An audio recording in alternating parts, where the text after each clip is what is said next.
معزز ناظرین کرام، السلام علیکم ورحمۃ اللہ وبرکاتہ۔ اس قسط کے اندر ہم جس شخصیت کا تعارف اور حالات زندگی آپ کے سامنے بیان کریں گے وہ ہیں امام الائمہ، سراج الامہ، فقہاء اور مجتہدین کے سردار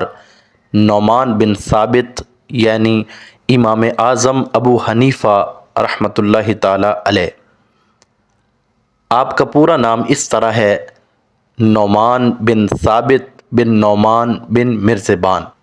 آپ کی کنیت ہے ابو حنیفہ، جس کا معنی اور مفہوم یہ ہے کہ باطل ادیان سے جدا ہو کر دین حق اختیار کرنے والا، اور اسی معنی کے لحاظ سے آپ کی یہ کنیت ہے۔ بعض لوگوں نے یہ کہا ہے کہ امام اعظم ابو حنیفہ کی بیٹی کا نام حنیفہ تھا،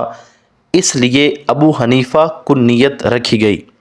تو یہ بات بالکل درست نہیں ہے، کیونکہ آپ رحمۃ اللہ تعالی علیہ کی کسی صاحبزادی کا نام بھی حنیفہ نہیں ہے۔ امام اعظم ابو حنیفہ رحمۃ اللہ تعالی علیہ کے مقام اور مرتبہ کے لیے یہی کافی ہے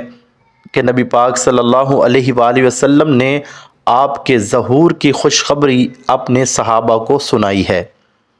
حضرت ابو ہریرہ رضی اللہ تعالی عنہ روایت کرنے والے ہیں، فرماتے ہیں کہ ہم صحابہ نبی پاک صلی اللہ علیہ وآلہ وسلم کی خدمت میں حاضر تھے، اسی مجلس میں سورہ جمعہ نازل ہوئی۔ جب نبی پاک صلی اللہ علیہ وآلہ وسلم نے اس سورت کی اس آیت کی تلاوت فرمائی، وَآخَرِينَ مِنْهُمْ لَمَّا يَلْحَقُوا بِهِمْ، جس کا ترجمہ ہے اور ان میں سے دوسرے ہیں جو ابھی تک ان سے نہیں ملے۔ اس آیت کو تلاوت کرنے کے بعد کسی نے پوچھا کہ وہ دوسرے کون ہیں جو ابھی تک ہم سے نہیں ملے؟ نبی پاک صلی اللہ علیہ وآلہ وسلم نے خاموشی اختیار فرمائی اور اس کا کوئی جواب نہ دیا۔ جب بار بار یہ سوال پوچھا گیا تو نبی پاک صلی اللہ علیہ وآلہ وسلم نے حضرت سلمان فارسی رضی اللہ تعالی عنہ کے کندھے پر ہاتھ مبارک رکھ کر فرمایا کہ اگر ایمان ثریا کی بلندیوں پر بھی ہوگا تو سلمان فارسی کی قوم کے لوگ اسے ضرور تلاش کر لیں گے۔ اس حدیث کو امام بخاری رحمۃ اللہ تعالی علیہ نے صحیح بخاری میں روایت کیا ہے۔ علامہ ابن حجر حیثمی مکی رحمۃ اللہ تعالی علیہ نے اس حدیث کو نقل کرنے کے بعد امام جلال الدین سیوطی رحمۃ اللہ تعالی علیہ کے حوالے سے لکھا ہے کہ امام جلال الدین سیوطی رحمۃ اللہ تعالی علیہ جو کہ حافظ الحدیث ہیں،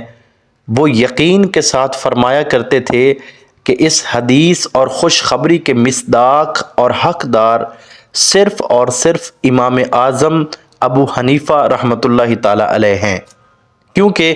امام اعظم ابو حنیفہ رحمۃ اللہ تعالی علیہ کے زمانہ میں فارسیوں میں سے کوئی شخص بھی امام اعظم ابو حنیفہ کے علمی مقام کو نہیں پہنچ سکا،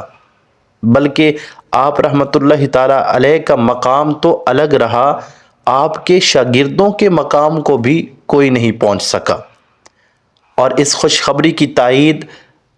حضور سیدنا داتا علی حجویری رحمۃ اللہ تعالی علیہ کے بیان کردہ حکایت سے بھی معلوم ہوتی ہے۔ آپ فرماتے ہیں کہ حضرت یحییٰ بن معاذ رازی رحمۃ اللہ تعالی علیہ کہتے ہیں، میں نے خواب میں نبی کریم صلی اللہ علیہ وآلہ وسلم کو دیکھا تو میں نے آپ سے پوچھا، اے میرے آقا صلی اللہ علیہ وآلہ وسلم، میں آپ کو کہاں تلاش کروں؟ تو آپ نے فرمایا، عند علم ابی حنیفہ، یعنی مجھے تلاش کرنا ہو تو ابو حنیفہ کے علم کے پاس تلاش کرو۔